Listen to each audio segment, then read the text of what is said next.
Hello again, and welcome back to another one.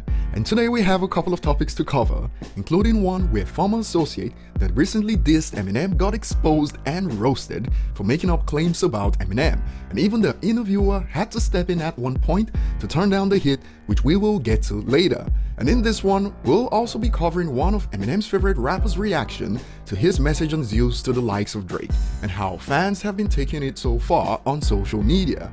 As we dive in, if you enjoy content like this, don't forget to hit the like button, subscribe to the channel if you're new, and find me on social media at ETLifestyle_web.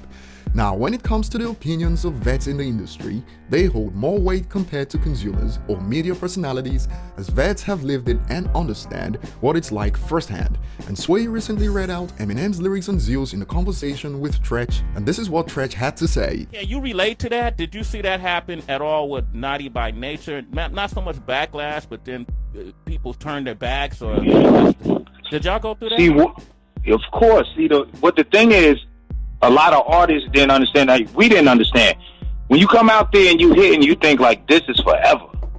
Like, I'm going to keep making these records. I'm going to keep getting these radio plays. I'm going to keep shooting these videos, keep boom, boom, boom. One thing that's definite in the game that we're saying, if you on your dean, is touring. Recently, I covered the news that Eminem's Music to Be Murdered By just completed an entire year on the Billboard 200 albums chart, a feat that's certainly not the norm in the hip-hop genre. And check out what Treach says about longevity in hip-hop. You're looking at a decade, if you were blessed, a decade before you're considered old school. And the new doors opening for the younger artists coming out. Because hip-hop has always been a new artist game.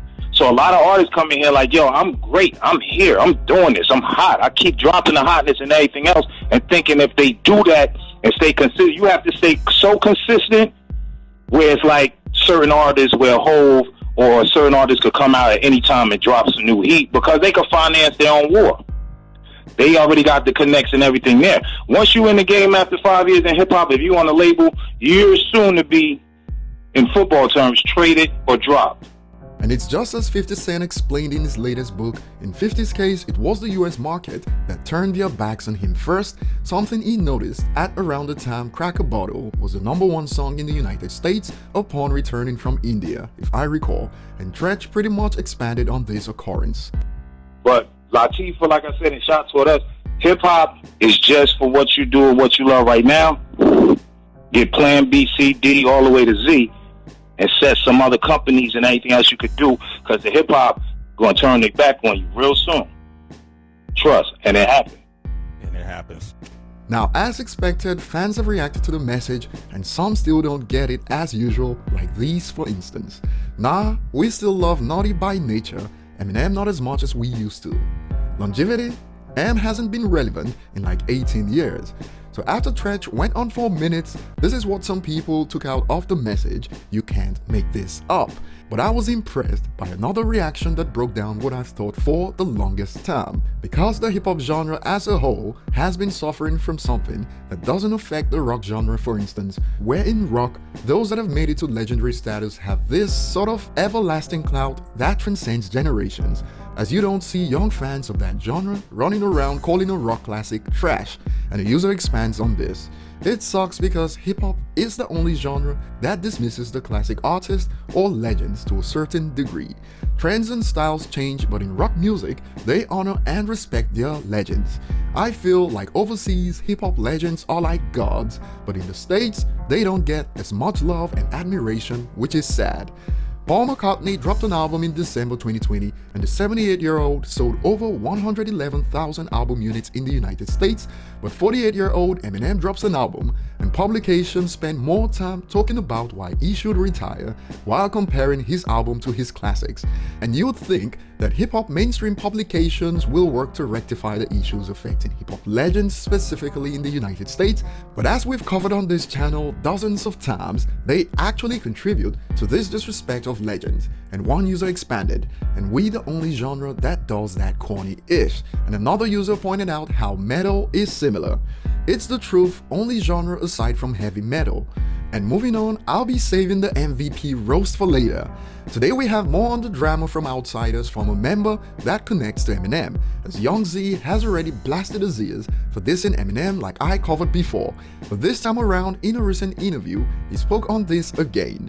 Since Zeus claimed that Eminem stole his style, this is what Young Z had to say about that, and I quote, "I don't know why he talking about M stole his style. That's some total random bullcrap." And since Zeus claimed that Eminem didn't put them on, like Jay-Z, Ross, E40 and others put their homeboys on, Young Z cleared it up that Zeus and Eminem were never close like that, and he spoke for himself, and I quote, "I don't feel that way, cause he put me on mad-ish. Zeus never did a tour with Eminem, I did like 8 tours. He put me on the 8 Mile soundtrack, V12, I made millions of dollars with Eminem, literally millions of dollars." Now to put things in perspective, just to show how big of a deal that 8 Mile soundtrack was, right now it is estimated to have sold the equivalent of 17.3 million units worldwide. And according to Dante Ross, who produced the track with Young Z on it, this is what he had to say a few months back. "Can't say I know Eminem, but God bless that cat. I had 2 songs on the 8 Mile soundtrack after he was beefing with my man Everlast. He could have dumped on me, he didn't. I ended up buying a house with the bread it helped me make. Big up to that man on his born day." Eminem was certainly a rising tide that lifted all boats around him, and to stress the point of how Zeus was no significant member of outsiders, Z decided to turn up the grill, and I quote, "Zeus didn't even rap when I met him, he just had a car. He used to drive us around everywhere. He was Uber before Uber." And even the interviewer had to step in to slow the roast here. Comment below and see you on the next one.